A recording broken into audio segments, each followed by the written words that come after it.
Okay, welcome to today's extraordinary Cabinet meeting. I'm Councillor Philip Fairclough-Mutton, Deputy Leader of the Council, and I will be chairing today's meeting.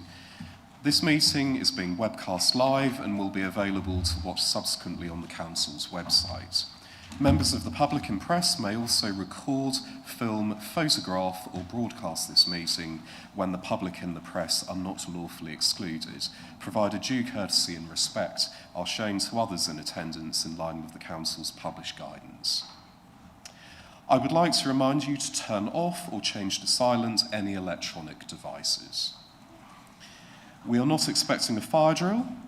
In the event of an alarm sounding, please leave by following the fire exit signs at the rear of the chamber. Fire evacuation instructions can also be found on page 4 of the agenda. Thank you. So, moving to agenda item 1, apologies for absence and substitutions. Are there any apologies for absence for today's meeting, please? Thank you. I have not received any apologies for today's meeting, Mr. Chairman. Okay, none recorded, full attendance, thank you. Moving to item 2, declarations of interest and dispensations. I'd like to remind all of you that as you are members of the Council, you have received written notification from the monitoring officer confirming that they have granted a standing dispensation for all for a period of 4 years to allow all councillors to speak and or to vote on matters relating to devolution and local government reorganisation. Do any members of the Cabinet have any declarations of interest in respect of the matters on today's agenda, please? None recorded. Thank you, members. Moving to agenda item 3, local government reorganisation, potential legal challenge. Agenda item 3 is a report by the Joint Chief Executive, Head of Paid Service. I will now invite Councillor Hadwin to introduce the report. Councillor Hadwin. Thank you, Mr. Chairman. Colleagues, when residents elected us to lead Suffolk County Council, we knew we were being entrusted with vital public services, hundreds of £1 billion of taxpayers' money, and responsibility to take big and tough decisions. Today, every part of that enormous duty rests on our shoulders. Before us is a report of great significance for Suffolk's future. So I bring it to you with seriousness, clarity of purpose, and a firm commitment to protecting the best interests of our county. To be perfectly honest, I'm fairly sure many residents aren't particularly interested in local government reorganisation. It's a uniquely inward-looking preoccupation that only politicians and council officers could possibly get excited about. I'm certain that residents would rather time and energy were invested in improving services, like waste collections, pothole repairs, things that often frustrate them and impact their daily lives. Yet, thanks to the government and the previous administration, here we are, faced with the prospect of spending £40 million of taxpayers' money on a programme that will create such upheaval as to render any potential benefits so distant and complicated as to become virtually meaningless. What I do know for certain is that public apathy around LGR will quickly become anger when it starts to impact on those vital public services, cost millions of pounds to deliver and threaten the fabric of Suffolk's identity. Public support for big changes is not guaranteed and must not be taken for granted. There is a real and present danger that people will suffer and vast sums of money will be wasted if LGR is allowed to continue. Today, we are deciding if we're going to respect Suffolk's history and protect its future, or let a flawed process continue with disastrous consequences. Colleagues, as the paper makes plain, last week I used my executive powers and, having received legal advice, filed a formal legal challenge to the government's LGR process for Suffolk. I did this to meet the 3-month deadline from the point at which the government announced its decision on the 25th of March 2026. Following this, the claim must be served within 7 days of issue, by the 1st of July. That is why this matter is urgent and why Cabinet is being asked to consider the matter today. It is also important to be clear about what this means. Issuing a claim does not irrevocably commit the Council to full hearing. The merits of the claim will continue to be kept under review. If the matter proceeds, the court will first consider whether to grant permission for judicial review. If permission is granted, further direction would follow and the matter would normally proceed to a substantive hearing.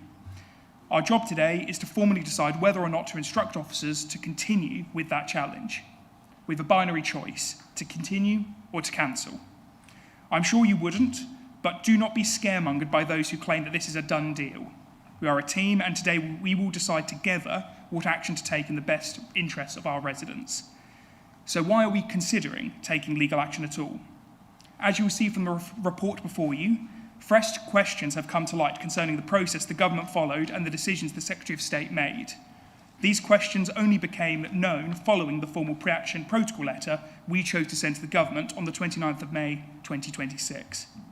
It remains worrying to me that the previous administration did not take such a proactive approach to protect the interests of residents.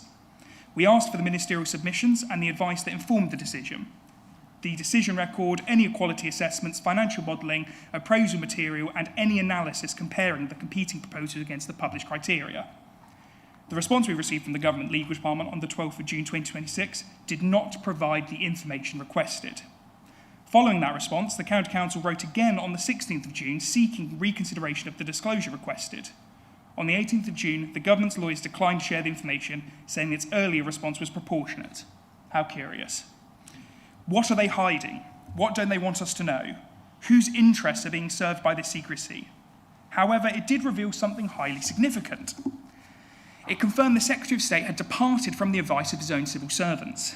That advice stated, "We consider the one unitary to be the strongest proposal for Suffolk against the criteria. The single unitary proposal meets all the criteria and does so more strongly than the three unitary proposal in relation to its geography, financial resilience, and service delivery. The three unitary proposal meets the criteria, though it is complicated by a significant bound change request modification." This admission is extraordinary and begs many questions about what other advice was given and possibly ignored in the course of making this flawed decision. Our case is simple, that the Secretary of State rejected professional advice and potentially overstepped his powers when he decided to implement a three-council model for Suffolk. The report details this case plainly.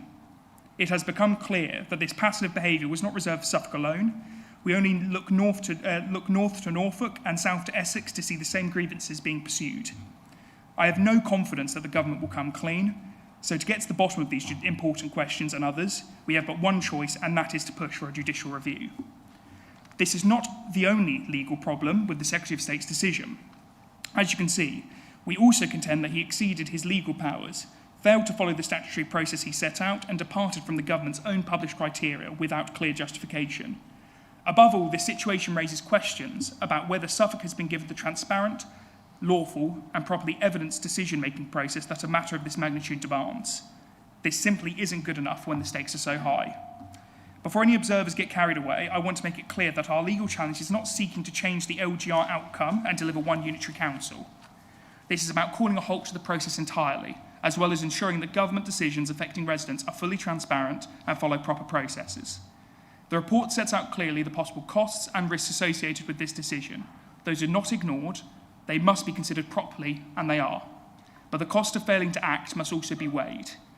If there is a serious question about whether the decision-making process for the future structure of local government in Suffolk was lawful, transparent, and properly evidenced, then simply looking away will not be a responsible course of action. I believe the recommendation before Cabinet is necessary, proportionate, and in the best interests of Suffolk.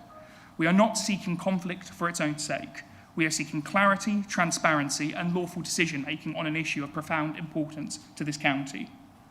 Cabinet, we are therefore asked to note the report, to agree that officers should continue with legal proceedings to challenge the Secretary of State's decision, to note the urgency of the decision because of legal timescales, and to note the associated costs and how they would be funded.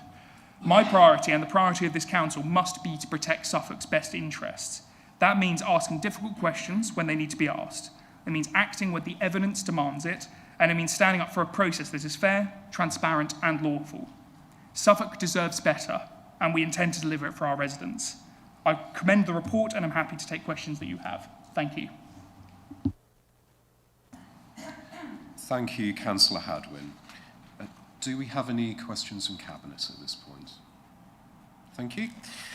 Councillors will be aware that legal advice was sought from legal counsel prior to issue of the claim. A written summary of the advice is an exempt background paper to this Cabinet meeting. The advice is privileged and confidential but councillors have been permitted to inspect the document without waiver of privilege. In order that any points arising directly from this document can be raised, the meeting will also need to close to the press and the public. The meeting will reconvene in public session once any relevant matters have been disposed with. The Cabinet is therefore asked to consider whether the public, including the press, should be excluded from the meeting in accordance with Regulation 42B of the Local Authorities Executive Arrangements, Meetings and Access to Information England Regulations of 2012. As it is likely that, if members of the public were present, there would be a disclosure of exempt information as defined within paragraph 5 of Schedule 12A of the Local Government Act of 1972, information subject to legal professional privilege. The Cabinet needs to be satisfied that the information which is likely to be disclosed is exempt as defined within paragraph 5 of Schedule 12A, information subject to legal professional privilege. And finally, that in all circumstances of the case, that the public interest in maintaining the exemption outweighs the public interest in disclosing the information. Are Cabinet members in agreement to move to exclude the press and the public? Please vote now by show of hands. That's carried. Thank you. Thank you, Cabinet members. We will now close the meeting to the press and the public. Councillor Stringer. Thank you, Chairman. Oh, sorry. No. Given the... Sorry.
Thank you, Councillors. The press and public are now readmitted for the discussion of the main body of the report of today's agenda.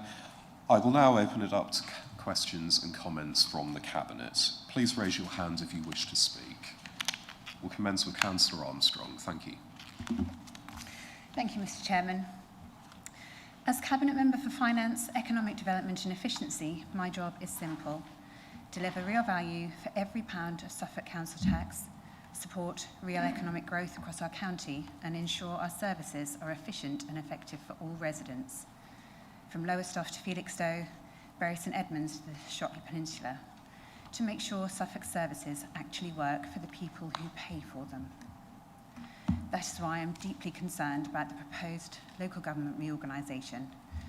The transition costs alone run into tens of millions at a time when our finances are already stretched. This risks saddling future generations with debt and upheaval. Good financial management means fixing the roof while the sun is shining, not tearing the whole house down and hoping the new one is cheaper. From an economic development standpoint, uncertainty is toxic.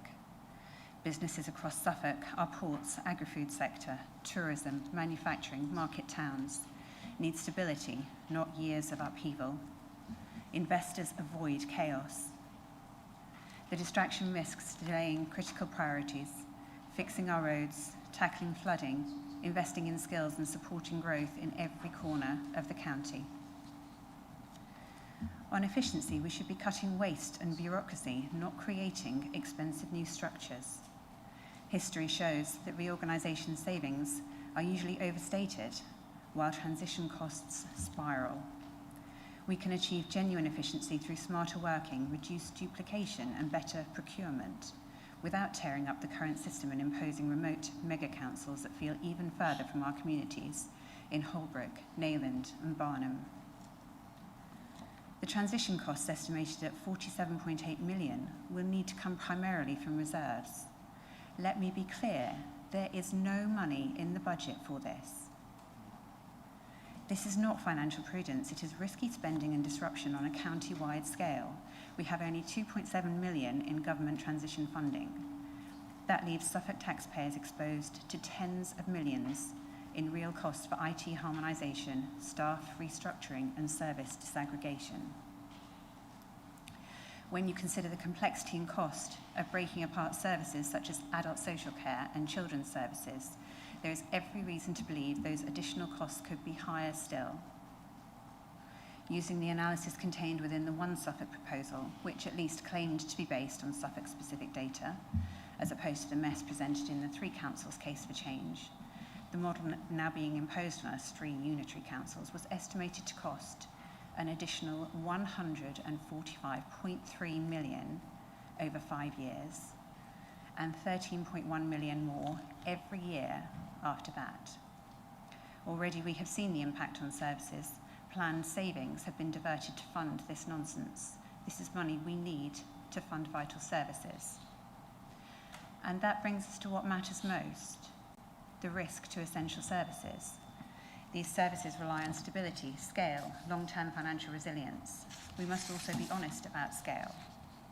Government guidance consistently pointed to the need for councils serving populations around 500,000 or more in order to ensure long-term resilience. Now we know that the Secretary of State changed, and so did the importance of this figure. A government in crisis changing the goalposts midway through a process to suit its own agenda. The proposed three-council model would result in significantly smaller authorities lacking the scale needed to absorb financial shocks or deliver sustainable transformation.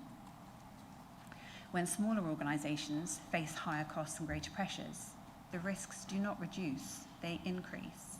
And that leads to a serious question. What happens if those councils cannot sustain themselves financially? Because when councils fail, it is not structures that suffer, it is people, it is families, it is vulnerable residents who depend on these services. There is also a broader issue we cannot avoid: trust. The public had been told that local government reorganisation would save money, simplify the system, and strengthen services. It will do none of those things. The model now being proposed will cost more, fragment complex services, increase risk to essential services. This administration will not pretend otherwise.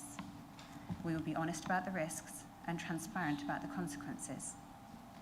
In conclusion, Mr. Chairman, the question before us is not theoretical, it is practical and immediate.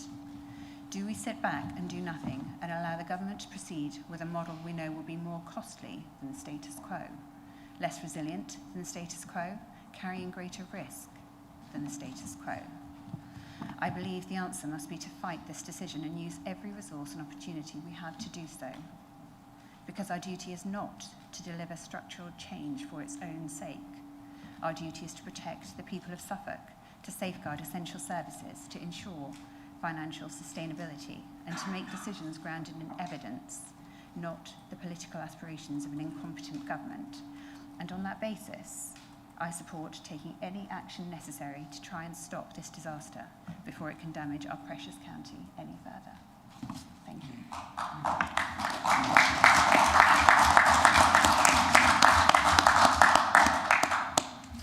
Thank you, Councillor Armstrong. Councillor Hudson. Councillor Hudson, if you could use your microphone for the meeting. Thank you. Very good. Ladies and gentlemen, colleagues, there has been much discussion about restructuring local government in England, including proposals for a 3-unitary model here in Suffolk. Our council's position is very clear. We oppose local government reform. We do not want to see this county divided, and we are now discussing how best we continue that opposition. When we look further at the evidence, particularly from, in my case, a highways perspective, it becomes clear that reform of this kind is not only unnecessary, but potentially very damaging to the services residents rely on daily in their lives. The business case put forward for 3 unitaries is frankly worryingly light on detail. It offers only a brief suggestion that fewer roadworks might result, yet provides no evidence to support that claim. In reality, roadworks are driven by asset condition, utility activity, and investment levels, not by how councils are structured. Creating 3 separate highways authorities would force utilities and contractors to navigate multiple permitting regimes, different processes, and competing priorities. That means more administrative friction, fewer opportunities to coordinate our works, and ultimately more disruption, not less. The loss of a single countrywide highways strategy would be particularly damaging because Suffolk's 4,000 miles of network functions are in one integrated system. Traffic flows, freight routes, and growth corridors do not stop at our district boundaries.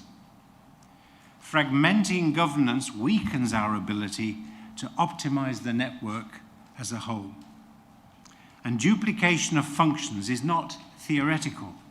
The analysis shows that a 3-unitary model could require up to 158 additional posts to be made, costing £6.1 million, 8.8 million every year, before even accounting for contractor side increases of up to 92%. 92%. That is money that will be diverted away from frontline maintenance and improvements and spent instead on managing 3 separate and diverse authorities.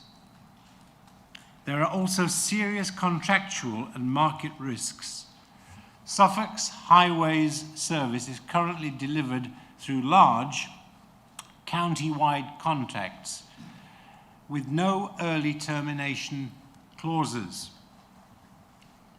Splitting these contracts introduces legal complexity, cost exposure, and the real possibility that smaller, less attractive contract packages fail to attract top-tier providers.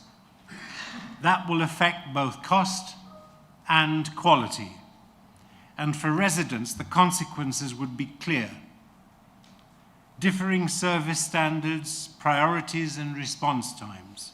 A postcode lottery, in effect, colleagues, for something as fundamental as the condition of the roads that we all use.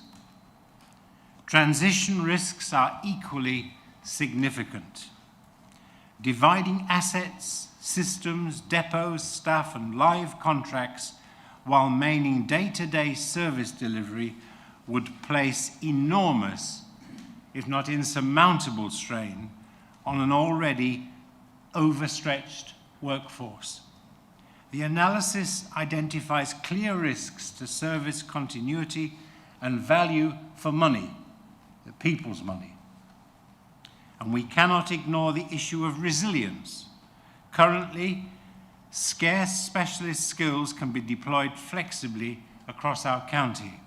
Under 3 smaller authorities, teams would be thinner, harder to resource and less resilient, especially in a competitive labour market shaped by major infrastructure schemes and nationally significant infrastructure projects across our county.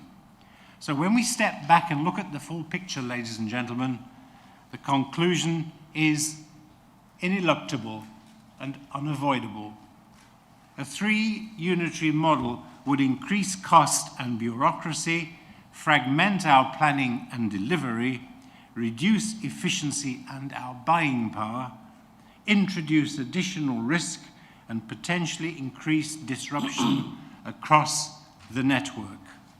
The current single authority model provides clear advantages in all of the following: coordination, scale, efficiency, and indeed resilience. Reform of this kind is not necessary, and the evidence shows it would leave Suffolk's highways service and its residents worse off. I commend the status quo to you. Thank you.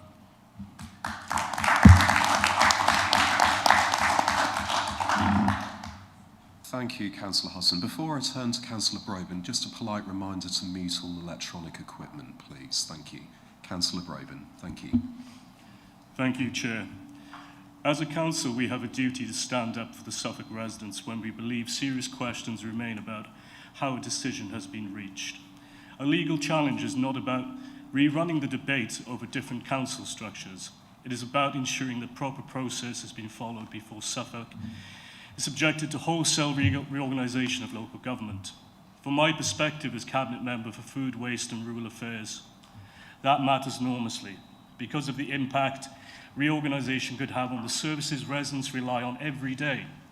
Many of the services within my portfolio are delivered by small teams of highly skilled specialists working across the whole of Suffolk.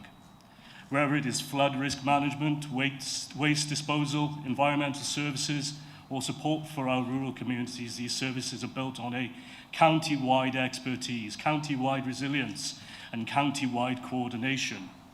The reality is that floods do not respect council boundaries. Significant weather events do not stop at administrative borders. Rural challenges are not confined to one part of Suffolk. These issues require strategic thinking and the ability to deploy resources and expertise wherever they are needed most. We have seen firsthand how county-wide teams can respond to major incidents and support communities effectively. We have also built county-wide waste infrastructure, contracts and partnerships that deliver value for money for Suffolk taxpayers. My concern is that local government reorganisation, in whatever form it takes, creates uncertainty, consumes time and resources, and risks of diverting attention away from the county's council frontline services. It raises questions about future resilience, the retention of specialist expertise, as my colleague just alluded to, and the ability to maintain consistent services across the county. I fully appreciate that some will question the cost of pursuing legal action, particularly at a time when every pound of public money matters. And it's a fair question, but we also have to ask, what is the cost of doing nothing? If there are legitimate concerns about the process that's led to Suffolk facing reorganisation, then it would be irresponsible simply to look the other way. The financial cost of this legal challenge must be weighed against the potentially far greater long-term cost, disruption and loss of resilience that could result from a reorganisation that weakens services and fragments the county-wide arrangements that currently serve our residents well. Residents are not asking for years of structural upheaval. They want protection from flooding. They want thriving rural communities. They want public money spent wisely, and they just want their services to work. At a national level, where we have had years of Tory austerity and Labour mismanagement of the public finances, have left local governments across the country with fewer resources than they need. LGR at this time would make a bad situation considerably worse. Therefore, I support the action we were taking. Thank you, Chair.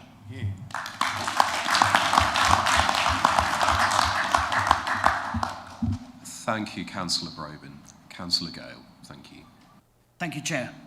Colleagues, as the Cabinet Member for Planning, Devolution and the Fire Service, I want to focus on the impacts that the ongoing uncertainty and direction of national reform is having on Suffolk Fire and Rescue Service. This isn't about resisting change. Fire and rescue services are used to adapting. They plan for the long term and adapt to risk. But what we are facing here is fundamentally different. Because of local government reorganisation, the fire service is now being forced away from the support of the County Council and towards either a mayoral governance model or a standalone fire and rescue service. This is a significant shift made more challenging by uncertainty, timing pressures and funding constraints. Smaller standalone organisations or those sitting within the new mayoral structures carry greater risk for emergency services, particularly when compared to the established County Council model.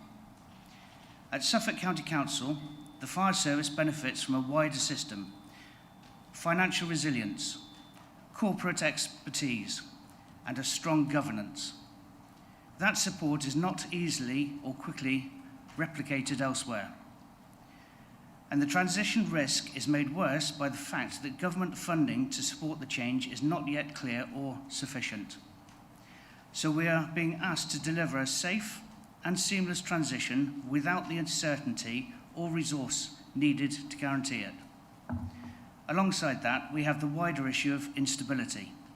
We are dealing with changing timelines, evolving proposals, and no single fixed end state.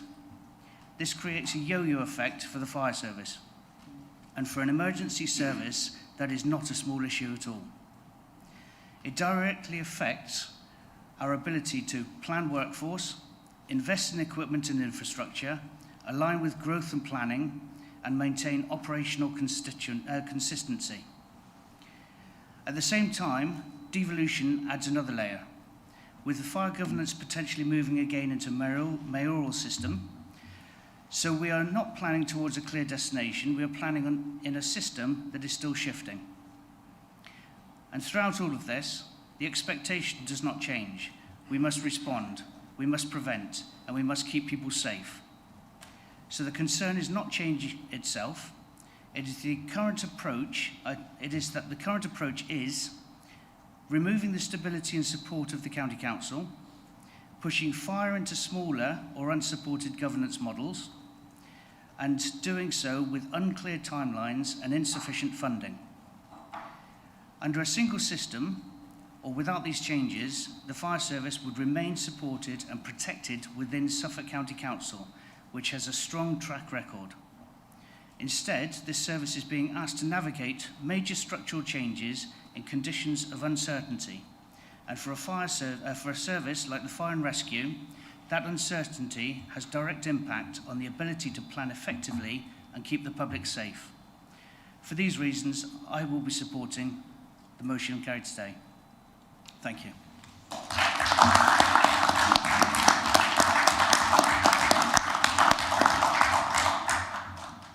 Thank you, Councillor Gale. Councillor Mummery. Thank you.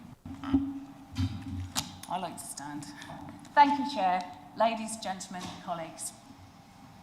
Let's be clear. This whole local government reorganisation proposal is a waste of time and a waste of money.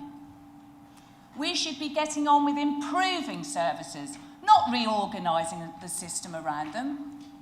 Right now, demand is rising everywhere. In public health, in social care, in community support.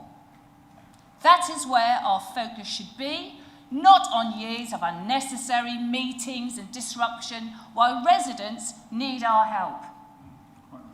And on top of all that, there are serious questions about how this decision was made.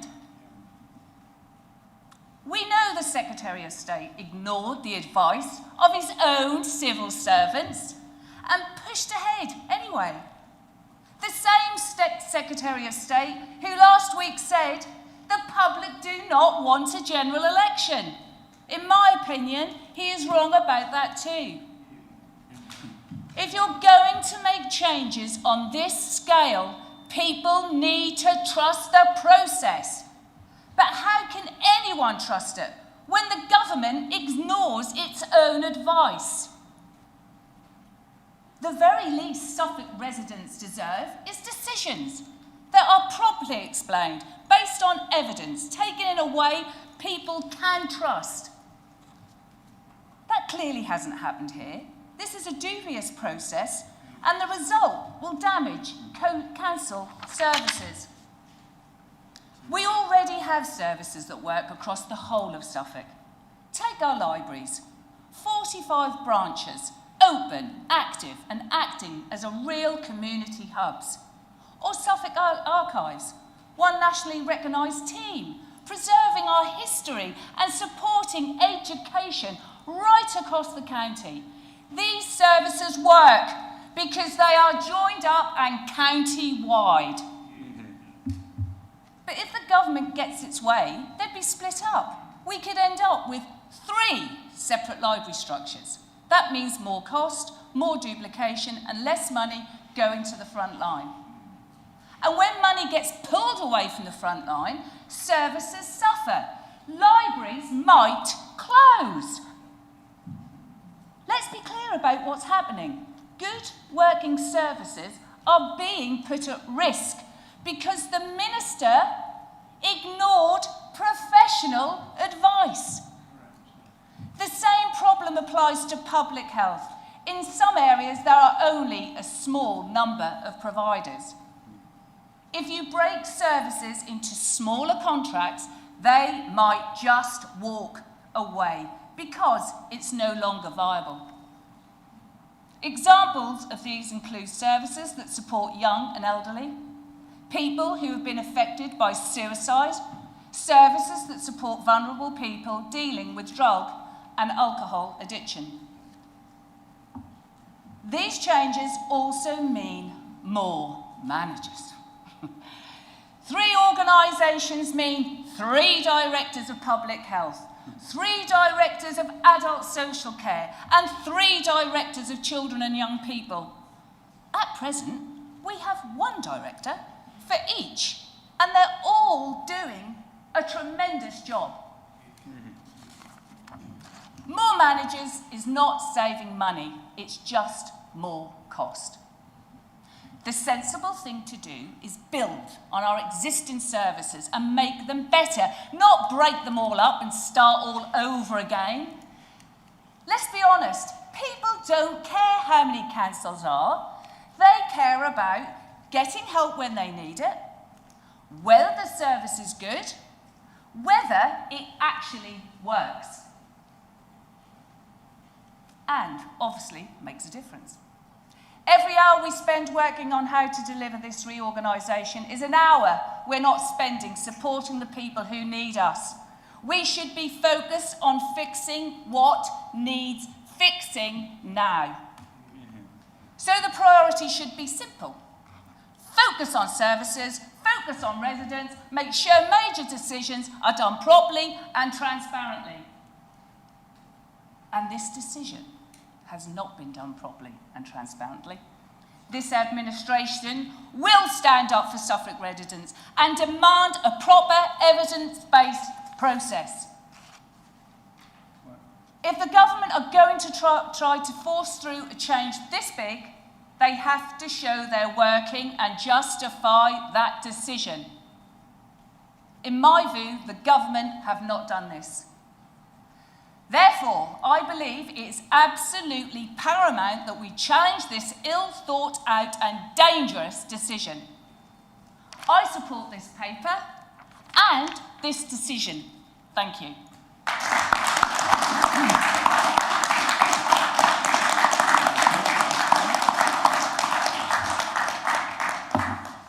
Thank you, Councillor Momery. Energy levels fully charged after the weekend. Councillor Gould, thank you.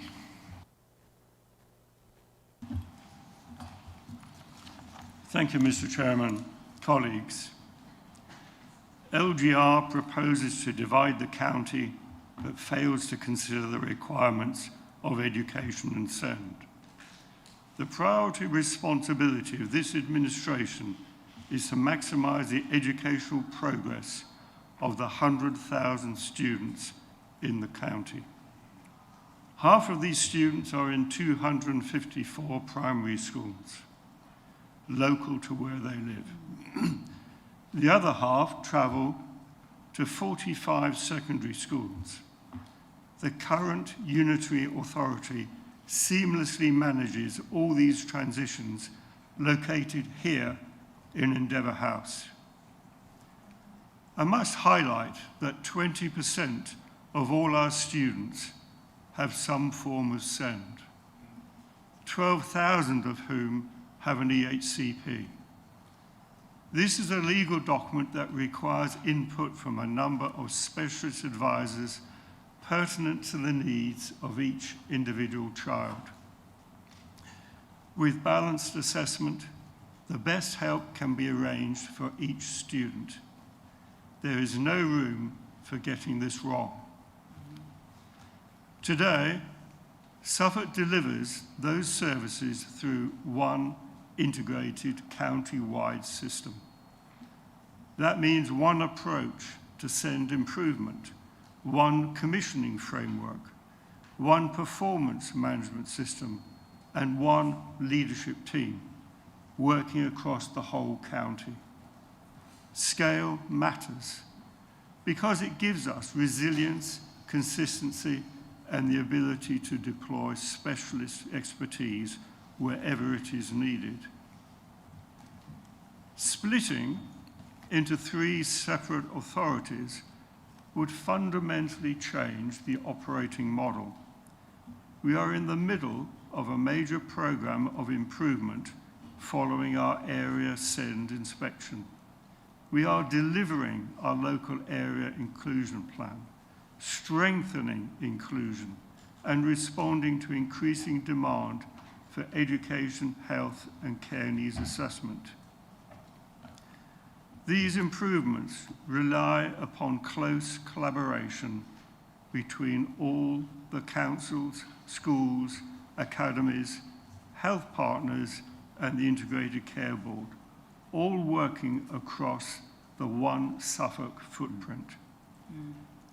Creating 3 separate authorities would threaten hard-fought progress. Consider the complexity of the workforce. It is already difficult to recruit specialist roles within children's services. Educational psychologists are but one example. Smaller organizations inevitably have less flexibility and less resilience.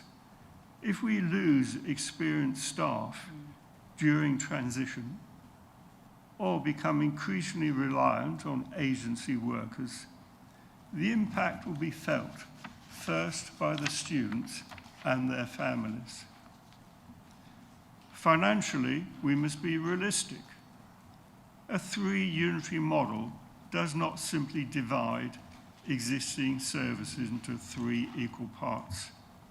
It requires 3 leadership structures, 3 governance arrangements, 3 sets of support services, potentially 3 commissioning functions, and multiple new digital and data systems.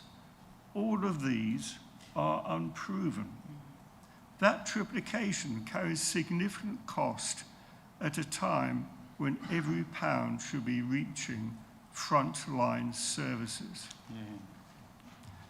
As Cabinet Member, my first duty is to the children and families of Suffolk.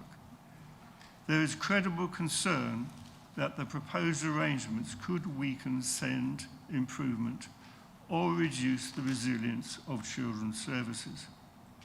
A judicial review ensures that these decisions affecting the vulnerable children have been reached lawfully with proper consideration of the evidence, the risks, and the long-term consequences. For these reasons, I believe it is right that we support this recommendation.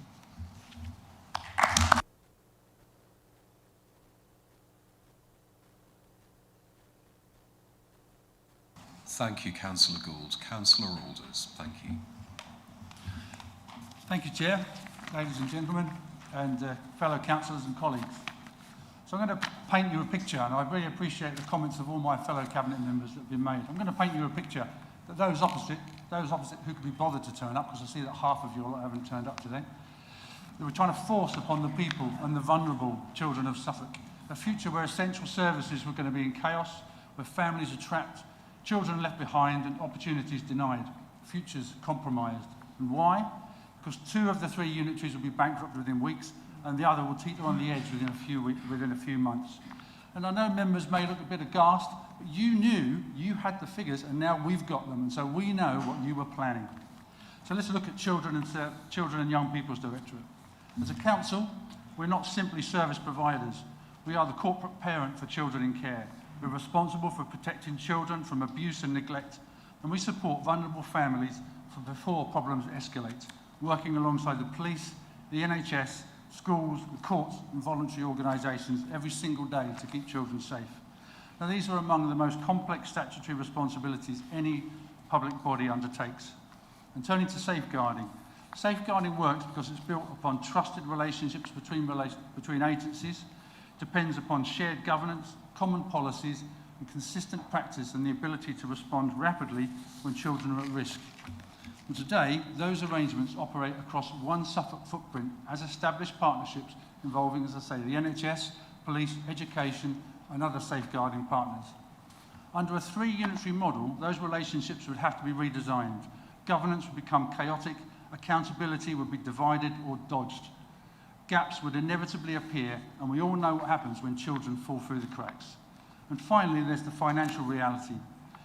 3 authorities inevitably mean, as mentioned before, duplicated leadership, duplicated governance, duplicated commissioning functions, duplicated business support, and duplicated digital infrastructure, aside from all the additional staff that would need to be recruited. And we would be in a field of 15 other unitaries trying to compete for high-level staff. And Suffolk, quite frankly, won't have the financial muscle to attract those people. So costs will inevitably go up. And we know what that particular gravy train means. We've seen it many times across the country. So every additional pound spent recreating organisational infrastructure is a pound that cannot be invested directly in frontline services for children and families. Now, if they'd gotten their way, it would all be too late for Suffolk. The deal would have been done behind closed doors, and the Tories, Liberals, Greens, Labour politicians would have appeared with hand-wringing insincerity to say there was nothing they could do. But the people of Suffolk voted for another future, and that one that promotes Suffolk, helps the vulnerable, helps the children, helps young people look for work, and champions the county, not destroys it. Values the people, doesn't discard them. And that future was brought to you by the only party that fights for you. That party is full of innovators, business people and professionals from all walks of life, and was brought to you by Reform UK. So no matter how many babies they kiss, how many ribbons or trees they cut, or how many trees they plant, behind it they knew what they were attempting to stop the people of Suffolk discovering: the imminent destruction of services and the bankruptcy of the county.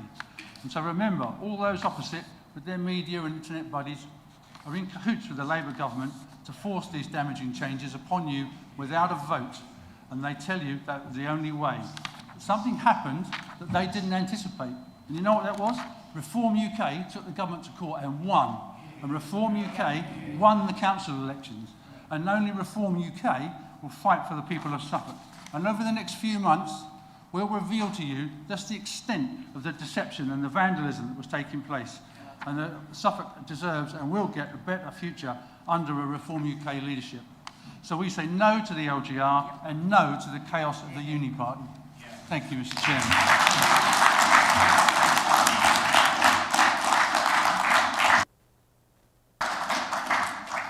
Thank you, Councillor Alders. I will now briefly step into my role as Cabinet Member for Adult Social Care.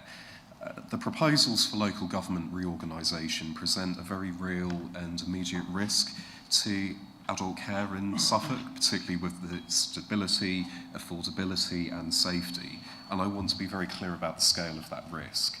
Adult social care in Suffolk currently costs £400 million each year.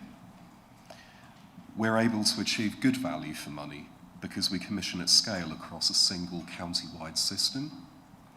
This includes large stable block arrangements with providers such as Care UK. Fragmenting the system, on the other hand, into 3 smaller unitary authorities risks weakening our purchasing power, duplicating commissioning functions, and introducing competition between new authorities. The likely outcome is higher costs for care and support at a time when the system is already under significant financial pressure. The care market in Suffolk operates across the whole county, not within artificial administrative boundaries. Many providers deliver services across multiple areas and rely upon consistency and scale. Introducing 3 sets of commissioning arrangements will create complexity for providers, potential instability in the market, and a risk that provision becomes even more fragmented and less efficient. There is a clear risk that as costs increase, provider capacity becomes less secure as a direct result of local government reorganisation. Safeguarding is a core statutory responsibility of adult social care, and it sits at the heart of what we do. While safeguarding is delivered in partnership, the accountability ultimately rests within the local authority. Disaggregating adult social care into 3 organisations will split that responsibility, create potential confusion for partners and providers, and introduce variation in approach, a postcode lottery. Many providers work across the whole county. They will now need to navigate multiple safeguarding systems if 3 unitaries come into being. That increases the risk of referrals being misdirected, delays in response, and more importantly, vulnerable people falling through the gaps. This is not a theoretical concern. This is a real operational risk. Our current adult social care system is designed around integration with health and wider partners. The proposal local government reorganisation boundaries do not align with existing health and care alliances or integrated neighbourhood team footprints. This misalignment would create practical challenges on the ground. For example, GP practices needing to work with multiple adult social care teams, different operating models across neighbouring areas, and reduced clarity for frontline staff and partners. It risks setting back progress on integration and makes delivery of the national neighbourhood health model significantly harder. There is a clear and real risk that local government reorganisation will increase costs, destabilise the health market, and introduce unnecessary complexity into safeguarding and integrated working. And we must be absolutely clear that those risks, as we continue, to make the case for Suffolk. Thank you.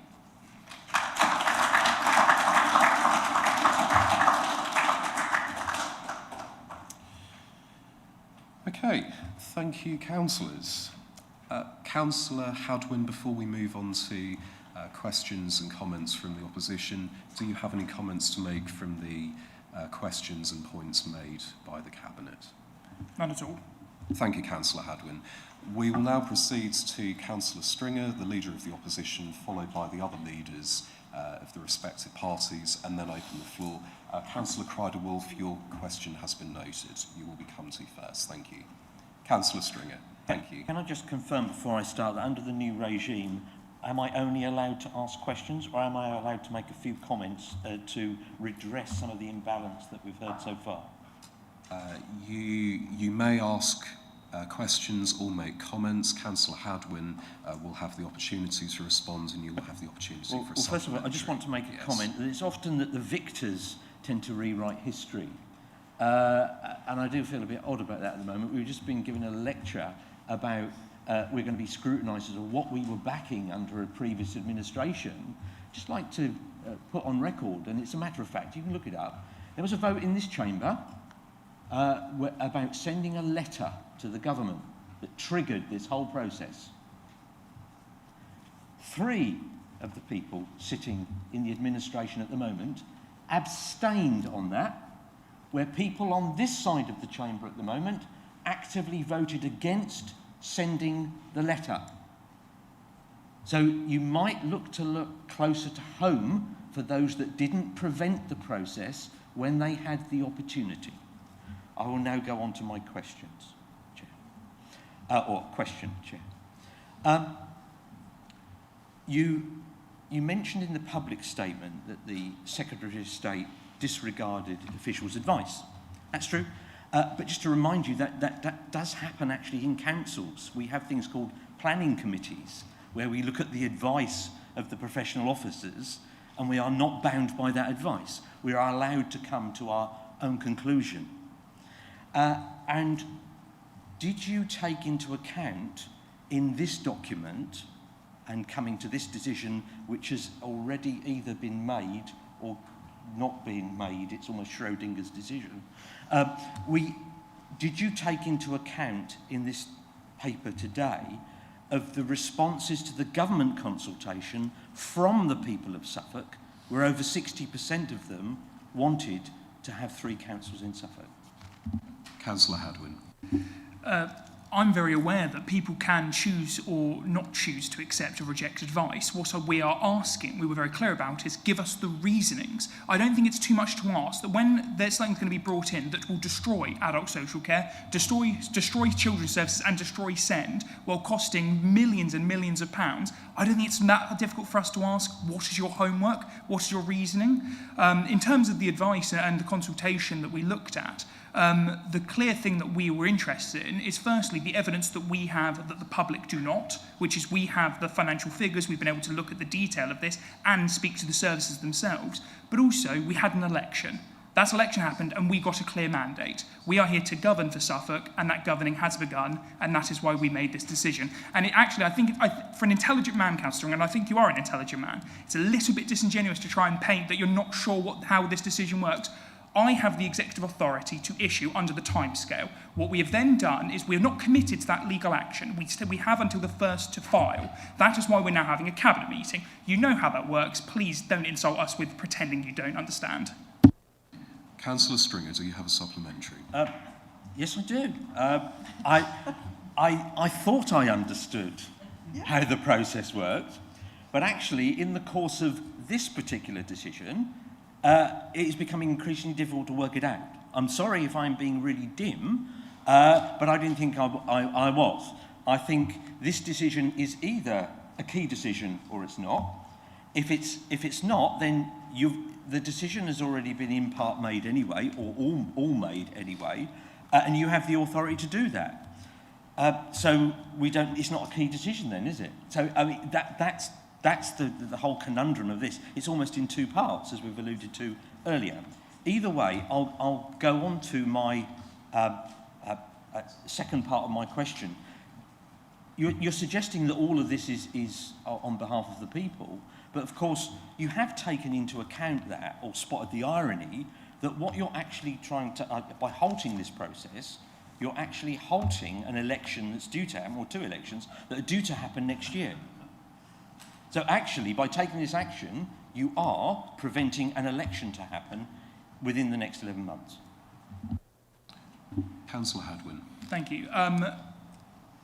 I think it's worth remembering that if the elections for the unitaries happen next year, the districts are cancelled. If the unitaries don't happen, the districts happen. So actually we're not. We're just saying that the real election should happen, which is the district councils. I know why you don't want the district elections to happen, because the district councils that you hold will be lost very, very quickly. I think you're aware of that, which is why you don't want it. Thank you, Councillor Hadwin. We'll now move on to Councillor Rout. Thank you. Thank you, Mr. Chairman. I think just first a bit of a clarification. I think the leader said something along the lines of you thought it was a disgrace that the previous administration hadn't taken the action that you were taking. Something like that. And I just think for a matter of clarification, the decision was announced on the 25th of March, shortly before the moratorium. And one of the last words I said in my role to Mark Ash was, these guys are litigious, get the advice ready for after the election for whoever comes in, whether it's us or them. So we did make that suggestion to chief executives. Whether or not they took that up or not, I don't know. But my question is this: it's been made clear today that Councillor Hadwin, you could make this decision yourself without reference to cabinet. Is that correct? Councillor Hadwin. Thank you. Just quickly before I answer that, if it's all right, I think it's actually a little bit embarrassing what you've just said there, and I'm sorry to have to do this to you, but I think it's worth me doing. Since you lost the election, we've had several of your former cabinet, people quite close to you, come and talk to us about LGR. And what they've told us is that you were actually considering a JR yourself before the election, but you decided against it, not because of the cost, not because it was the right thing to do, but because you were worried about how it would play on the doorsteps when campaigning. So how is that protecting Suffolk when you literally put your party before country? That's the first thing I'd like to say. I have, under the Constitution, I have executive powers which allow me to make this decision. It was decided that for good governance, scrutiny, and to tick off a body of members being consulted under the rules of the Constitution, that extraordinary cabinet should be called through transparency. Thank you, Councillor Hadwin. Councillor Rout, do you have a Thank you. I didn't realise this was turning into cross-examination, but we're taking it there, aren't we? Look, it was entering a moratorium period, and we were clear that anybody that makes this decision needed a mandate, and it was in the middle of a moratorium period. You do now have the mandate of an election to make whichever decisions you like, and it's for us to decide or hold you to account and make sure those decisions are taken properly. So just to be absolutely clear, Councillor Hadwin, bringing this decision to Cabinet today is a choice you have made, and you could have chosen to bring it to full council as well, rather than something legally required in order for a claim to proceed. Councillor Hadwin. The Constitution sets out clearly that for urgent decisions like this, a body of members have to be consulted. That was the key thing here. So I decided that Cabinet was the right function to do this, and you know, it was important to me that people had the right to question this decision. We're not hiding in the dark. This one's behind closed doors. We're on a time scale, so I made the decision to put everything in place ready, and now it's up to Cabinet to decide if we commit. Cabinet could decide today to not go forward for this. It is their decision, not just mine. Thank you, Councillor Hadwin. Councillor Cook of the Labour Group. Thank you. Yes, thank you, Chairman. This decision, which commits the council to a court case costing £500,000 or more, was taken by the leader alone on the 18th of June. The claim was filed on the 24th of June, but no record of it surfaced until the 26th of June, 2 days after the claim had been filed, 8 days after the leader took the decision. And even then, it only seemed to appear when I asked for it. Why was a decision of this magnitude disclosed only when it was forced and only when it was too late for anyone to question it? Thank you, Councillor Cook. Councillor Hadwin. Firstly, I think you want to correct the record. This is not going to cost £500,000 or more. It has been made very clear in the report, which I recommend you do read before asking a question. It says that it is going to cost less than £500,000. Less. Not £500,000 or more. Less. And also, you didn't push anything. There was a very clear process that we followed here. Firstly, when the decision was made not to publish the pre-action protocol letter, it was under legal advice that we took that decision. When we decided to come forward to this process, like I said, we had a timescale I had to stick to. I have the ability, under the Constitution, to set out and make this decision. What I then did was, under advisement and also looking at the Constitution to consult a member of bodies, decided to hold this today. A report was then to be published. In that report, we then decided to publish the pre-action letter and the response of the government, so you could properly scrutinise and have sight on. That was all done very clearly. The only reason there was any delay was because obviously with a document of the complexity it has, especially with the legality of it, we wanted to make sure it was right. Obviously, as the officers have said and the chief exec's emailed out, this was an officer delay, not a cabinet delay. Councillor Cook, do you have a supplementary? Yes, thank you, Chairman. I certainly have read the agenda for today. The leader called this an important report. It is, and that it was being published so that councillors and residents can review the material. The agenda for today, page 3, I've read it, have you, Councillor Hadwin? Page 3 invites the public to participate in this meeting, and there's a web link and a form for them to do that. And yet, all residents that did apply have been turned away and not allowed to put their questions. Can I ask, why is it that you're so reluctant to be questioned on it? Thank you, Councillor Cook. Councillor Hadwin. I think you misunderstand what the word participation means. Participation means they can attend, they can listen to, they can scrutinise as they have. Do you know how many emails I've answered? I mean, members of the opposition can testify. I have answered emails from the residents about why we're making this decision. I think that, Councillor Cook, you should be a bit more honest about why this matters to you so much. It's because the people across the road are telling you it matters, because Ipswich wants to gain more power for itself and not worry about the rest of Suffolk. Well, guess what? Even though we represent a lot of Ipswich, we care about the whole of Suffolk, not just the patch that votes for you. You have had your supplementary, Councillor Cook. You have had your supplementary. Councillor Cook, in fairness to all members, one supplementary, one question per member. Thank you, Councillor Cook. Your point has been made. Councillor Hewitt is leader of the Independent Group. Thank you. As I stated earlier, being the chair of the Scrutiny Committee, I feel it is best just to listen today. Thank you. Thank you. We will now move to questions from other members, starting from Councillor Crider-Wolf, followed by Councillor Patchett. Councillor Crider-Wolf, thank you. Thank you, Chair. Recommendation 3B is to continue the legal proceedings. Paragraph 37 describes the next step as serving the claim. Can I ask which members of the Cabinet have seen the claim? I don't think we're going to play Blue Peter here, Councillor Cook. Sorry, Councillor Cook, I'm going to answer your member. I don't think you should speak over him. It's quite rude. Every member of the Cabinet has seen the legal advice given, and that allows them to inform their decision as per the Constitution. Councillor Crider-Wolf? As my colleague's been trying to say, the question was about the claim, whether the claim has been seen by members of the Cabinet. Councillor Hadwin. All Cabinet members have seen the relevant legal information and all of the advice given. Councillor Cook, you have had your opportunity, thank you.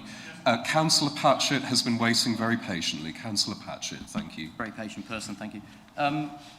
Chair, am I allowed to ask a point of personal clarification, which you may, prior to my question? You may.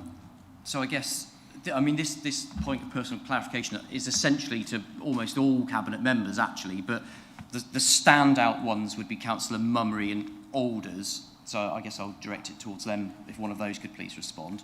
As a point of clarity, Councillor Patchett, Councillor Hadwin will be speaking because this is his favour today. Thank you. So we've heard from all of yourself and the Cabinet members and you're mentioning that the county council, the one council, is turning into 3. But can you please confirm that you do understand that it's not 1 to 3, it's 6 councils reducing to 3? Councillor Hadwin.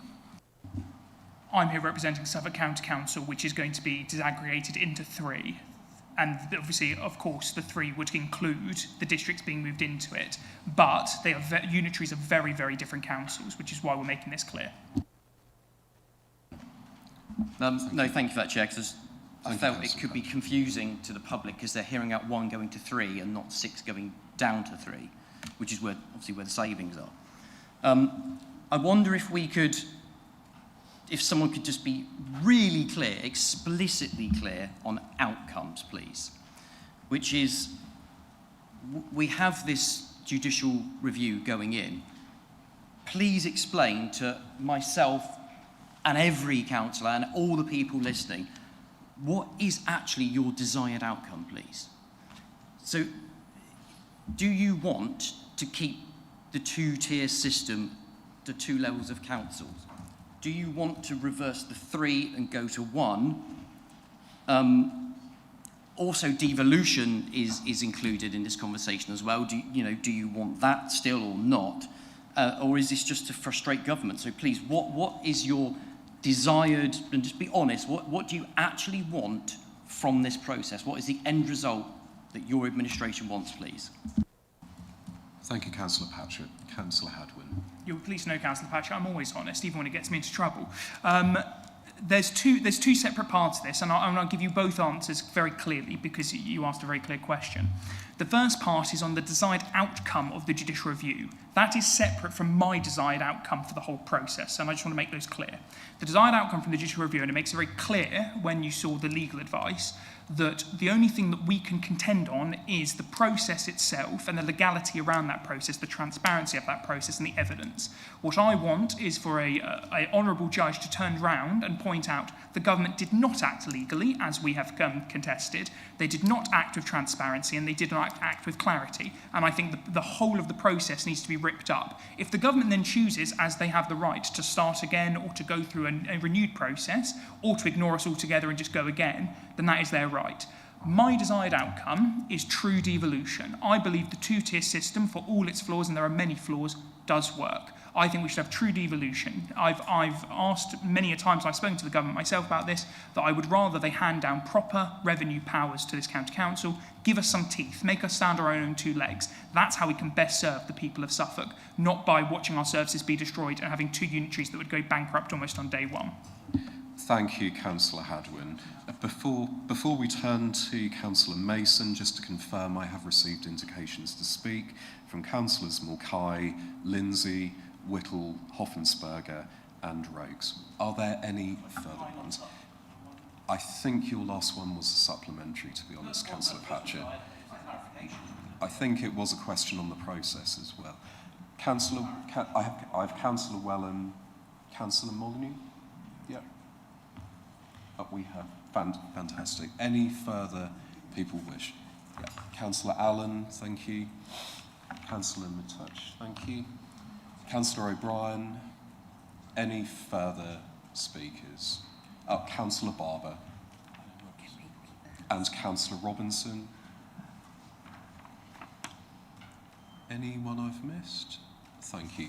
Councillor Mason, thank you for your patience. Thank you, Chair. Nice, easy question. Would the Leader of the Council agree with me that the decision that he took to instruct officers to file the judicial review on the 29th of June, a decision that brings us here today, is a major, in fact, huge significance to the people of Suffolk? Councillor Hadwin. I believe that LGR is a major crisis involving the people of Suffolk. Okay, so given that the decision... Mr. Mason. Sorry, thank you, Chair. Given that the decision commits the Council to spending approaching £500,000 and concerns the very future of local government across every electoral division in Suffolk... Oh, isn't that just the way my screen's gone blank? How is it said not to be a key decision under the Council's own constitution which treats significant expenditure even below 500,000 and a significant effect on one or more divisions. How is that sufficient not to call that a key decision? Councillor Hadwin. 14.6 of the article of the Constitution rules of procedure in the Constitution that if a decision is urgent and a delay would seriously prejudice our interests, the call-in procedure does not apply, and therefore it is not a key decision as set out in the Constitution. There you go. Clear answer. Thank you, Councillor Hadwin. Councillor Mulcahy. Yeah, thank you, Councillor Fairclough-Mutton. The Local Government and Public Involvement in Health Act 2007 is the law that allows government to reorganise councils like ours. It gives ministers the power to invite proposals, choose between options, implement a new structure, but critically it ensures they must follow a lawful process and stay within the powers Parliament gave them. So the issue here is not whether reorganisation can happen, it clearly can, but whether it has been done properly and lawfully. This reorganisation will shape Suffolk for decades, how services are delivered, how communities are represented, and how decisions are made. Given the scale of change, can the leader ensure and the cabinet ensure the judicial review being proposed will ask, was this decision made lawfully, transparently, and on the basis of proper evidence? Thank you, Councillor Mulcahy. Councillor Hadwin. Thank you. Yes, I agree completely. No one here is contesting the government does not have the powers to do local government reorganisation. What we're contesting is the process that was followed was not clear, not transparent, and the Secretary of State, as we have been advised, potentially acted outside his own powers. As someone who has worked in campaigning for 13 years, I know the power of the Boundary Commission. I know how long a Boundary Commission report takes. The Secretary of State did not follow that same protocol.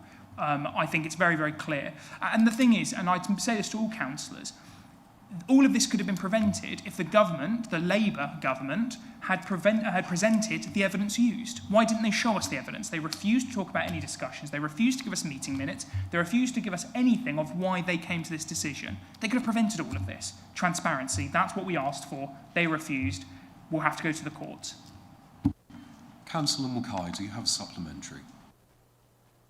Thank you, Councillor Mulcahy. Councillor Lindsay. Thank you, Chair. So, Councillor Hadwin, I think you said earlier that you were given a mandate by the electorate to take this action.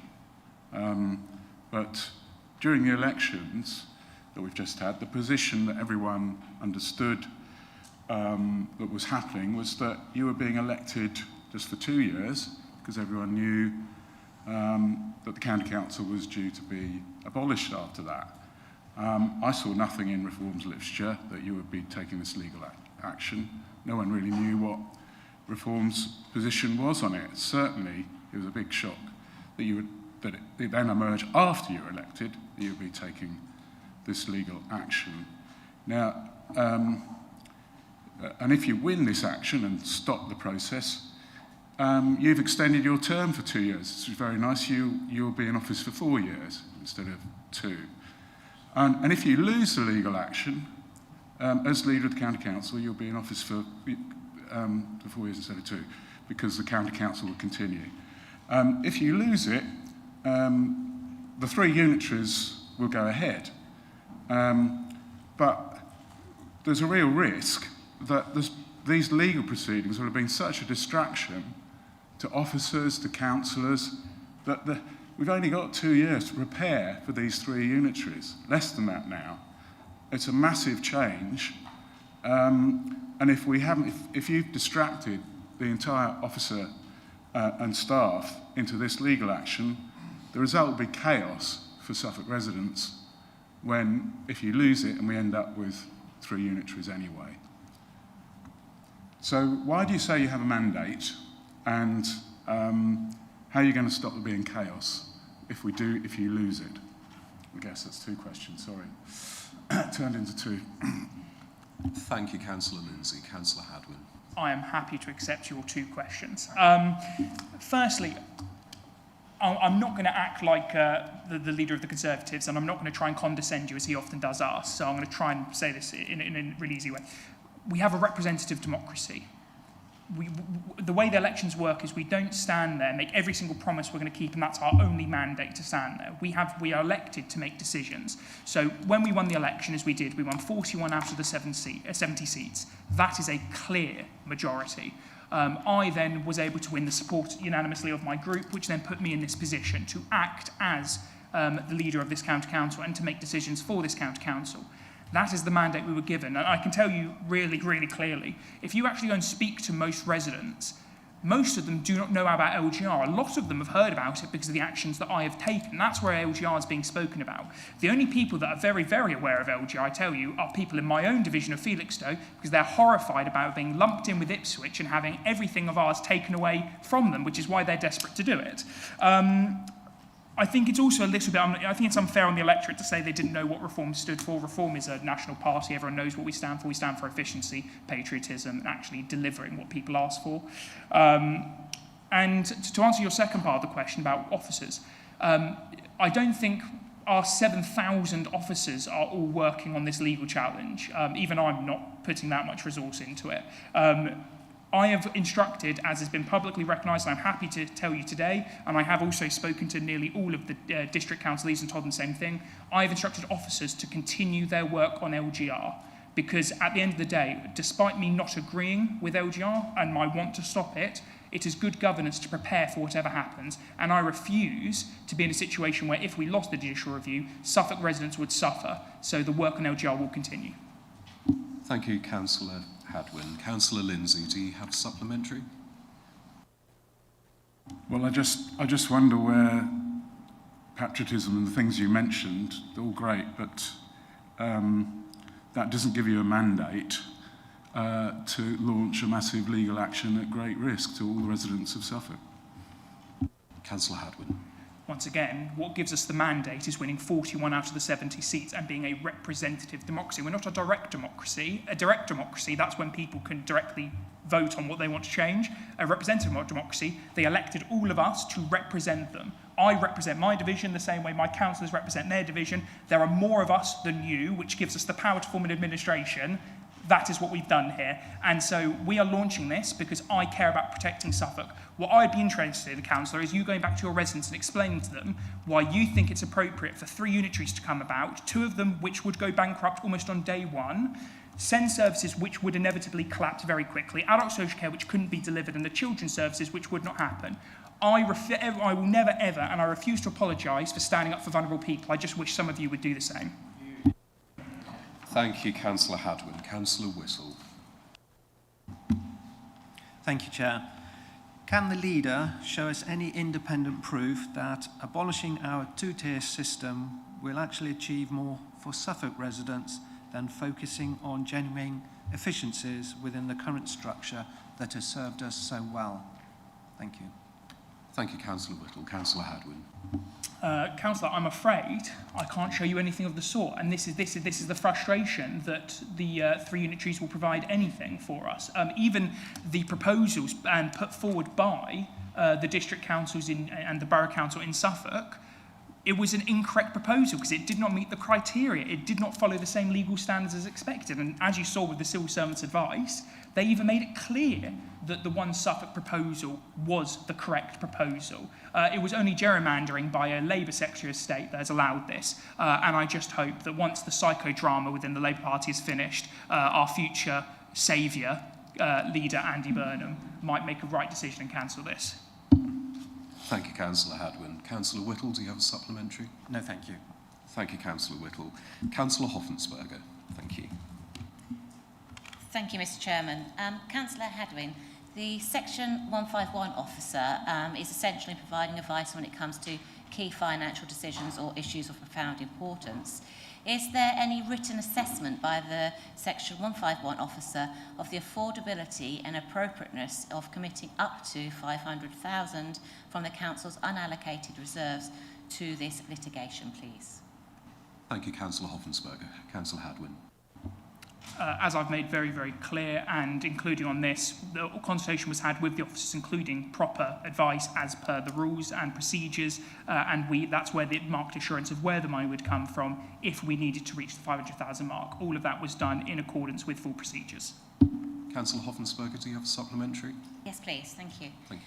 So if there is no such written assessment, how are members and the public to be assured that committing up to £500,000 of public money from reserves on a matter not provided for in the budget is proper and safe use of taxpayers' money?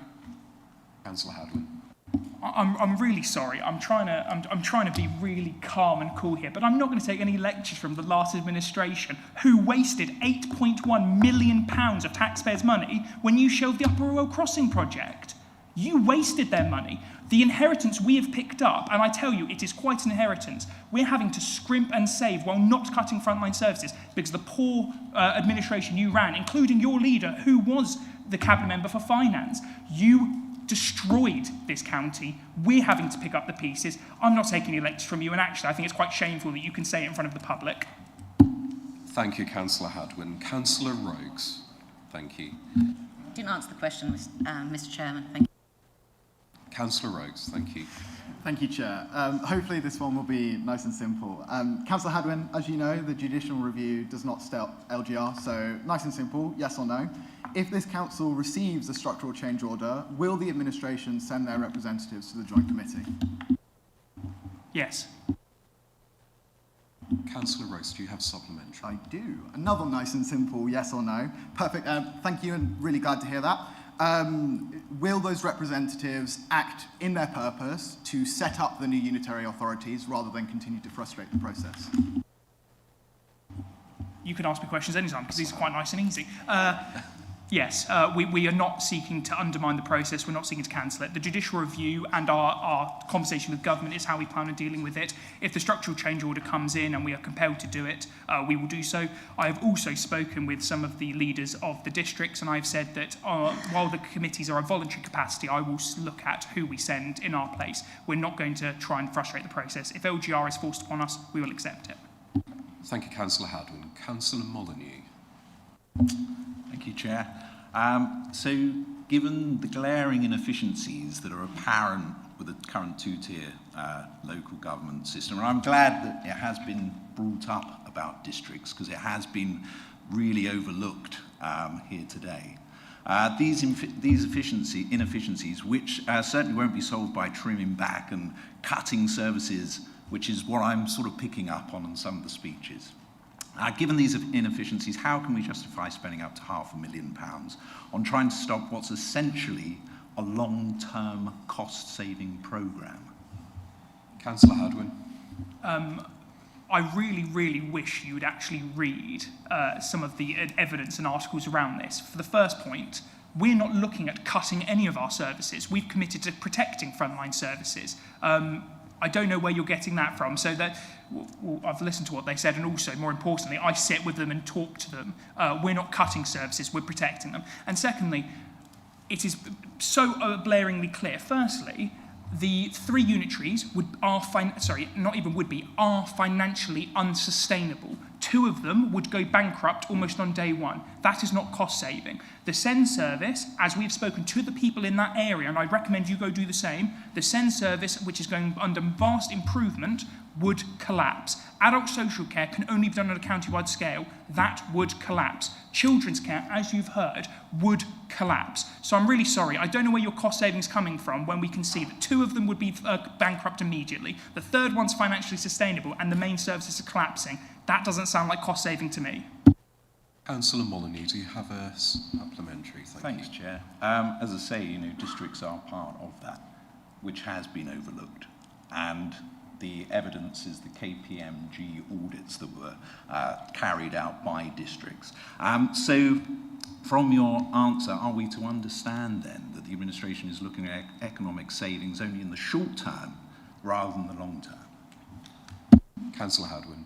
we're looking at savings across the whole term and strategically for the people of Suffolk, including asking for real devolution, which would be to empower this county council with actual powers. I would actually point out quite softly, you may want to go talk to the leaders of some of your district councils on their views on LGR, because I've had meetings with them and I don't think they share the same views that you share. Thank you, Councillor Hadwin. Councillor Wellen, thank you. Thank you, Chair. Can you please explain to us exactly where the 500k is coming from? I understand it's coming from earmarked risk reserves. So could you tell us which risk reserves and what measures will you implement to backfill the loss of the 500k from those risk reserves? Councillor Hadwin. We've partially answered your own question. They are coming from those earmarked reserves, and all of the, and the key thing that I'm talking about is when we look at the finances that we're going through at the moment, we're looking at savings across the whole sector. We've already identified savings, and those reserves will be filled up if they are depleted, because we follow the same stringent test that we're set by the Section 151 officer, which includes having 5% minimum reserves. Councillor Wellen, do you have a supplementary? Yes. Yeah. Thank you for that. So you haven't told me which earmarked risk reserves they're coming from, but in any case, perhaps you'll answer the first question first. But then my supplementary is, in the interest of openness and transparency, what can we see the advice that was given by the Section 151 officer? Councillor Hadwin.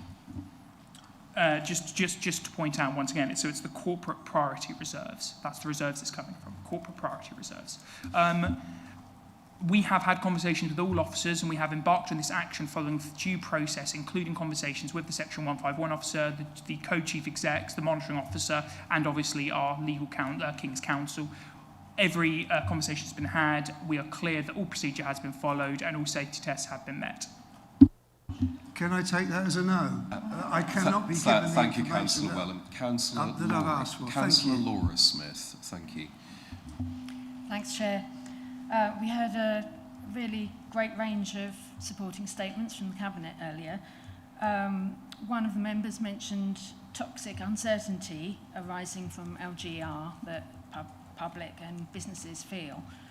If the Cabinet supports the proposal in the paper today, does this not add greater toxic uncertainty for the public?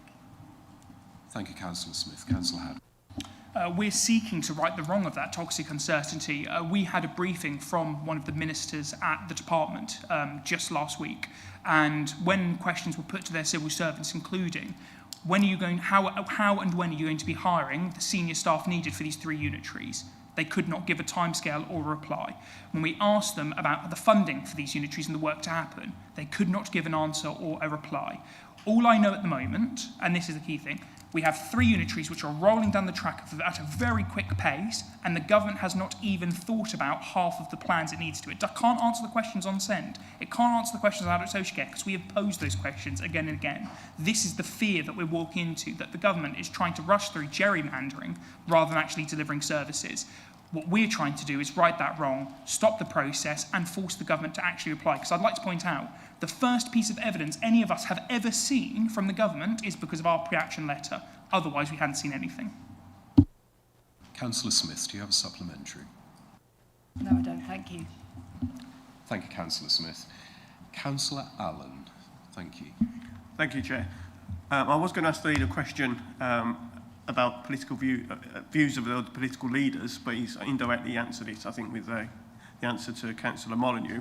But I was just interested in, are you getting resistance or objections in your consultations with other political leaders across Suffolk in the district and borough councils? Councillor Hadwin. Yeah, very happy to answer that question. Sadly, Ipswich Borough won't really talk to me. I think they're so key on their decision, they'd rather run to the newspaper than have a conversation. I'm very pleased to say that I've now met 3 of the Green district leaders, all of whom I have now a very good relationship with and I personally very much like. When I've had conversation with them, they understand what we're doing completely. Some of them had different views on how this process should work. some of them actually, I think, quite agree with the decisions we're making. All of them, I do believe, want the best for Suffolk, and there were some good conversations there. I've also spoken to a few of the MPs. Unsurprisingly, both of the Labour MPs I've spoken to didn't have anything to say other than how great their government is doing, which was a shame. However, I would say I had a phenomenal conversation with the Green MP for Waveney Valley. We had a great conversation about the results here, and I think he genuinely wants the best for Suffolk and his people, and he can understand the action we're taking. Councillor Allen, do you have a supplementary? No, thank you. Thank you. Councillor Matouch, thank you.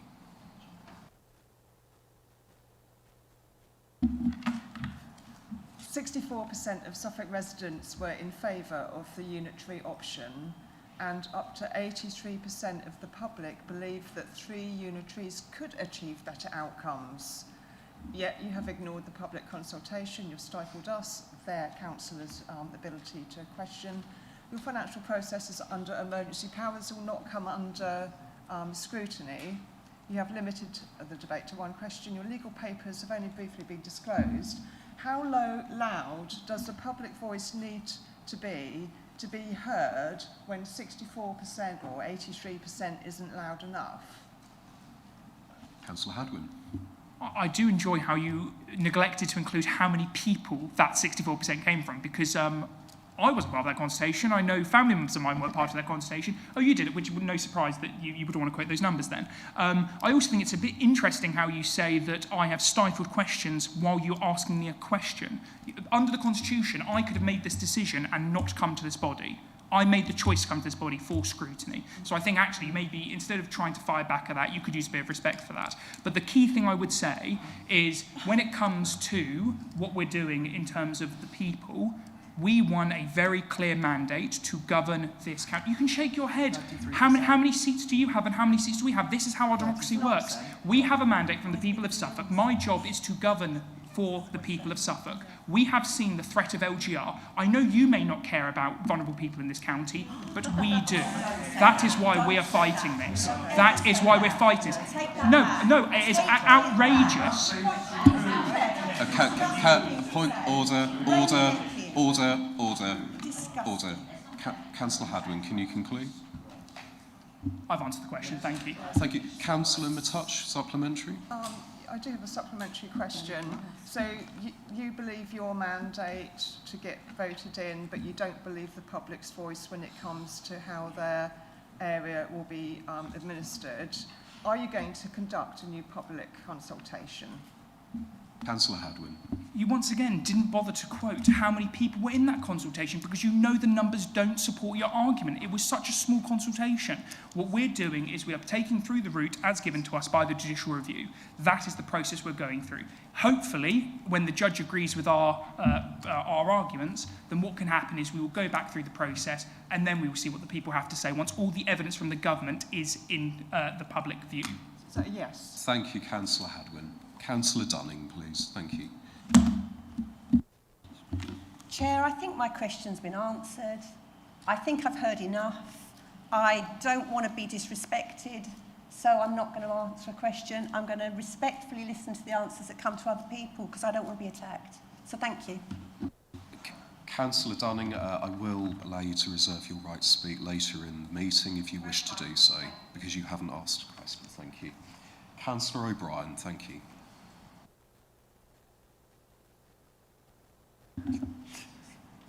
Thank you, Chairman.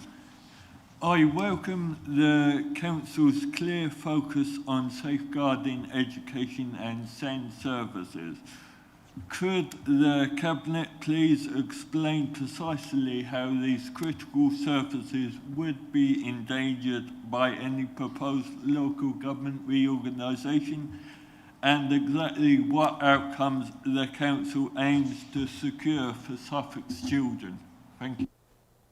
Councillor Hadwin. Thank you. I won't repeat everything that my two Cabinet members pointed out, but I will just reiterate what we're talking about here.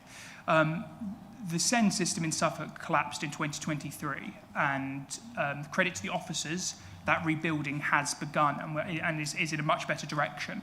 There is an improvement plan going through. The government is looking supportively towards that improvement plan. There is no system in place, and the government cannot tell us what system is in place to protect SEND provision if it was taken away from the county council. That means that every single ECHP, that means every single child within the SEND system would be unsupported.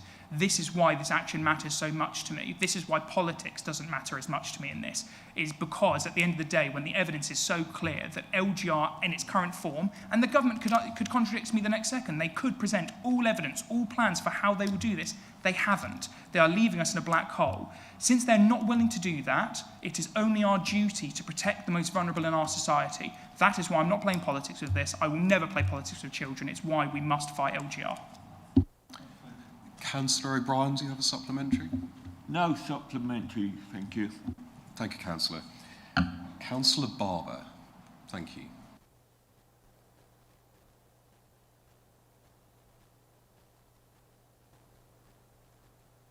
Councillor Barber, could you turn your microphone on just so we can all hear you? Sorry. If you could start again, okay. Please. Thank you. Thank you, Chairman. Councillor Hadwin, my colleague Councillor O'Brien has really, I think, asked a question that I was going to ask, but I'm going to ask it again anyway. It's important we take this back to the basics. As Cabinet members have clearly stated, there is clearly a risk to essential services from the sheer cost of LGR. The children and young people of Suffolk must be a priority for decisions this council makes, and this is an issue close to my heart and close to Councillor Gould's as well. With the huge increase in the number of SEND learners, particularly those with EHCPs, rising almost 25% to the end of last year, can you please reiterate again what impact a move to 3 unitary authorities will likely have on children's services, not least those in rural and coastal communities? Councillor Hadwin.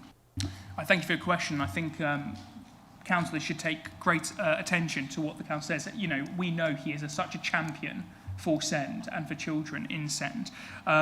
Without reiterating everything again, my frustration comes in all its forms. Scrutiny is perfectly fine. People asking questions or wanting to know our workings, I'm fine with. It's when people are trying to accuse us of playing politics when clearly we are just trying to fight for the most vulnerable in our society. And when I look at the improvement journey we're going on, and I look at the service that we are now trying to provide for young children, and I'll make this really clear, and I know that my cabinet members have set out before, any child that has been let down by the SEND service is one child too many.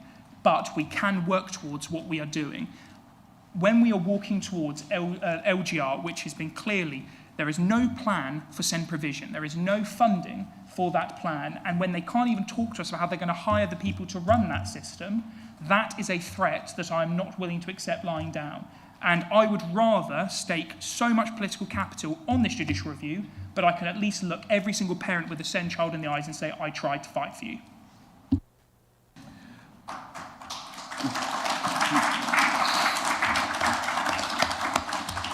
Councillor Barber, do you have supplementary? No supplementary, thank you. Thank you. Councillor Robinson. Thank you, Chair. Councillor Hadwin, I've got a question for you, but just a little bit of, let me set it up with a bit of pertinent history. In January 2025, district and borough councillors considered local government reorganisation proposals that included a 2-unitary East Suffolk, West Suffolk model. However, by the meeting of 18th of March, that option had disappeared. It is alleged that there was no clear explanation was given, no debate took place, and no written record exists for why it was removed. When I joined the council last July, a very experienced colleague told me that it was removed because the 3 unitary models are preferred, because it was a kind of permanent power sharing model, a route to that. I remain personally aggrieved that the 2 Suffolk option was abandoned so easily and so early, and without the opportunity for members or for the public to see the detailed KPMG analysis and supporting evidence that may or may not have supported its abandonment. Does the leader agree that the people of Suffolk have every right to see the advice provided to the Secretary of State for Housing, Communities and Local Government, together with the correspondence, analysis and justification that informed his decision to proceed with and modify the 3 unitary proposal? And if so, will Suffolk County Council press for that information to be published in the interests of transparency and public confidence so that the public can see the full evidential basis for those decisions and be assured that they were reached through a process that was thorough, objective and evidence-led, rather than allowing for doubts about the integrity of the whole process to persist? Thank you. Councillor Hadwin. Thank you for your question. I agree completely, and this is, once again, points out a frustration that I have, which is that certain members opposite decide to run to the media and film their famous videos, as I'm sure they will straight after this. They accuse us of, oh, they're doing it behind closed doors, there's no transparency, and yet the thing that we're trying to do is get the government to be transparent. We're trying to scrutinise their working, and I wonder how people can go back and look at their residents and either say they agree with this proposal put forward or they disagree without knowing the decision making that happened. That's what we're asking, and that's what we asked initially. Once again, all of this could have been done away immediately. In our pre-action letter, the government could have submitted their evidence, their reasonings, the transparency we asked for. They refused. The question is, and as someone who has worked in central government, I can tell you, the government don't refuse to show you something unless they really don't want you to see what's in it. We have to be cynical here. We have to ask to see the working out so that we can be confident that if this LGR process is going to happen, it's going to happen for the best reasons. And unfortunately, knowing this government, I don't trust it. Councillor Robinson, do you have a supplementary? No supplementary, thank you.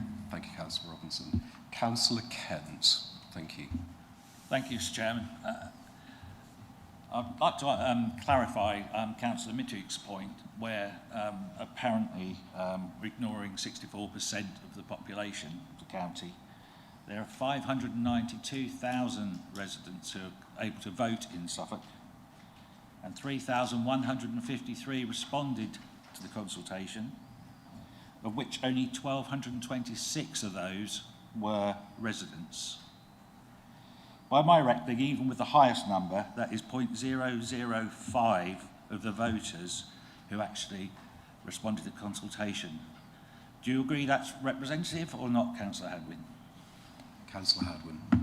Councillor Kent, I can see now why the honourable member did not want to give us those numbers, because it shows how ridiculous the argument was, which is that I think some of us in here, our vote share is almost as high as the number of people that were in the consultation. So what we'll do then is we'll put all of ours together, and then we'll go and say that's how many people we consulted, because that's how many people we did consult when we won the election in May. I agree completely. I think it's such a disproportionate number of the population, and if we based all our decisions off, what is it, 0.05% of the population, I'm horrified to think what decisions we'd make, possibly that we'd have a Green administration. Councillor Kent, do you have a supplementary? No, thank you. Thank you. Are there any further questions from members who haven't spoken previously? Councillor Dunning, do you wish to return? That is very kind of you, thank you. And I, firstly, just want to say I'm all for debate and absolutely against hatred and rage bait and everything that comes with it. And I just want us to be able to be in this chamber and speak to others respectfully. You threw me completely from my question and the way that you behaved to my colleague. Now, you can apologise outside this chamber. I'm not asking you to do it here. Councillor, so my if this question could be a is, question can on the we matter in please, hand. Thank my you. question would be once, it's a bit of two questions, but one, be polite, but ultimately you said you got advice. So you got your advice from CEOs. Did you agree to it? Who gave you your advice? You've made a comment about how appalling it was that a minister went against some advice given elsewhere. Where did you get your advice to make this decision today? Councillor Hadwin. Was it the... Yeah, go on. Thank you. I'd like to point out that when I first came into this chamber at the AGM, I made it very clear that I wanted civility. I wanted to work together. I would point out that in that first meeting, not only did I get called a Putin puppet for 45 minutes, and the former leader of this council lied in this chamber about comments I made, which I called him out when he refused to apologise. The councillor sitting next to you had to retract a statement she made about me in that meeting. So let's point this out clearly. So So I think what we need to set out here is I am all up for debate. I'm up for conversations. The same reason why at the moment that I've had residents write to me or other councillors write to me, including from your own group, I've replied to them. When councillors have written me about other issues, I've offered to meet them. I want this place to be about constructive debate and civility. But but I'm sorry about my frustration. I will apologise for my frustration. When people are trying to play politics with this, when I know that vulnerable people are at risk from LGR, that is my frustration because I care about them. You ask about evidence, and I'll make it clear where this evidence came from. I received the same legal evidence that all of you have now seen. That was from the King's Council. I obviously worked in consultation with my co-chief execs and the monitoring officer, who all gave me advice on how to make the decision, including pointing out what the legal advice said and clearing up for me. That's how I came to it. Councillor Darling, do you have a supplementary? No, I'd just like to say thank you very much for the apology, and you're absolutely right. We just get frustrated, but we need to hold those frustrations down. So thank you.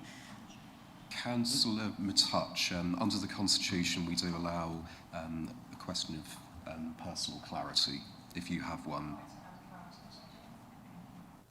I would like to add clarity because last time was my first time in a session, and afterwards I was told by people in my group that the thing that I was pulled up upon was misquoted at me, and I was forced to apologise for something which I actually hadn't said. And today, you said that that I had accused you of stifling questions. I haven't. I said you've limited the debate to one question. So when you pull me up and interrupt me, you need to make sure that you have your facts correct and that you listen carefully. Thank you, Councillor Matuch. Councillor Hadwin. Mr. Chairman, before making the comment about one question, you said, and I quote, you stifle the questions. You said that before that. This is being recorded. We'll play it back. And I'm sorry, you know, we can play the games that we want. My point is very, very clear.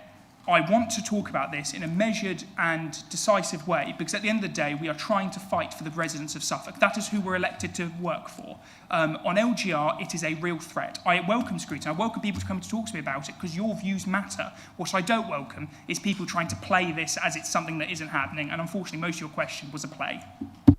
Thank you, Councillor Hadwin. Any members who haven't spoken, do you have any questions or comments to make?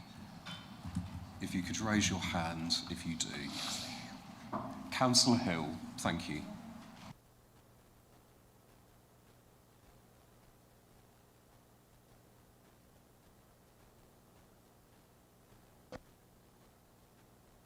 Councillor, if you could use the microphone. You may wish to sit, you don't have to stand.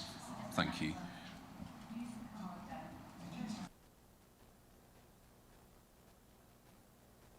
Okay. Councillor Hill, you are signed in. If you return to your seats, that should now work for you. Thank you.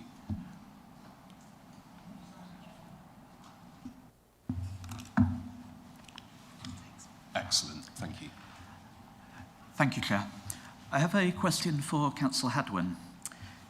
You mentioned earlier that the government had not followed the protocol of the Local Government Boundary Commission of England. And we've also heard that this consultation covering less than 0.5% of Suffolk residents being described here as 64% of Suffolk residents being in favour. And this is the Labour Party that gave us the scandals of both Ladywood and Tower Hamlets. So I wondered if you could give us some estimation of how far were they trying to tilt the tables? Councillor Hadwin. You raise a very, very good point, Councillor. I think my frustration, once again, comes about the fact that they won't tell us their thinking. You know, this was the point. The letter set out, and I think it was incredible, and hopefully I think all members will recognise how incredible it was for the government to admit that the civil service went one way and the Secretary of State, despite evidence, went the other way. What annoys me is we do not know any of the reasonings behind the Secretary of State's decision. When the letter came back, we went back and asked, Why did the Secretary of State make the decision? What minute meetings are there? Or even just give us the criteria he thought was appropriate. They refused to give us anything. So this is where we have to come to the conclusion that the Secretary of State is purely gerrymandering. There is no good reason for him to have made this decision. Once again, if the government want to prove me wrong, they're welcome to. But unfortunately, until then, I can't give you a good answer to the question because I'm being kept in the dark as well as you. Councillor Hill, do you have a supplementary? Yes, thank you, Chair. Labour's gerrymandering record has been long, greasy and reprehensible. If the Local Government Boundary Commission have not prevented this from going ahead or provided clear statistics, can you put a percentage to how far this would matter for the vote of somebody in for example, Felixstowe, who would now be dragged into the mandate that they might hope to have had in Ipswich? If you could put a percentage to the tilting or the movement away from public opinion that this could have been trying to do, what would it be? How much does this matter in percentage terms? Councillor Hadwin. I think you raise a really good point on the fact of what this does to communities. As an example of my community, if we were to put into the Greater Ipswich Unitary, which we know has been the plan from the beginning and why Labour are so desperate to do it, it would take us from having semi-equal representation, if you look at the numbers of councillors in this chamber, to a very, very heavy balance in favour of Ipswich, where Felixstowe is included. This is the same across the board. I can't give you an exact percentage, but I would tell you we're looking much more closer to 90 than we are looking to 10, because unfortunately, the way these boundaries have been done have not followed the clear process. And as someone who has scrutinised and worked on boundary changes, the fact it's not followed the proper process does not give me any trust in them. Thank you, Councillor Hadwin. Any final questions? No, thank you very much. So we'll now move on to the recommendations which are set out on page 1 of agenda item 3, paragraph 3. Councillor Hadwin, could you kindly confirm what Cabinet is being asked to decide? Thank you. Thank you, Mr. Chairman.